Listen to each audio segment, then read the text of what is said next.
اللہ کے نام سے شروع جو بڑا مہربان اور نہایت ہی رحم کرنے والا ہے۔ السلام علیکم ورحمۃ اللہ وبرکاتہ۔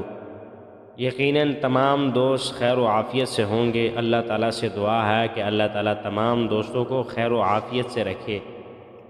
آج کی ہماری حدیث حضرت ابو ہریرہ رضی اللہ تعالی عنہ سے روایت ہے کہ رسول اللہ صلی اللہ علیہ وسلم نے فرمایا، جب کسی شخص کو چھینک آئے تو اسے الحمدللہ کہنا چاہیے، اور اس کا ساتھی جب یہ سنے تو کہے یرحمک اللہ، یعنی اللہ تجھ پر رحم فرمائے۔ پھر چھینکنے والا یہ کہے یہدیکم اللہ ویصلح بالکم، یعنی اللہ آپ کو ہدایت پر رکھے اور آپ کے معاملات درست فرما دے۔ حضور علیہ السلام نے فرمایا، اللہ تعالیٰ اس شخص کو خوش رکھے جس نے میری حدیث کو سن کر یاد کیا اور اسے دوسروں تک پہنچایا۔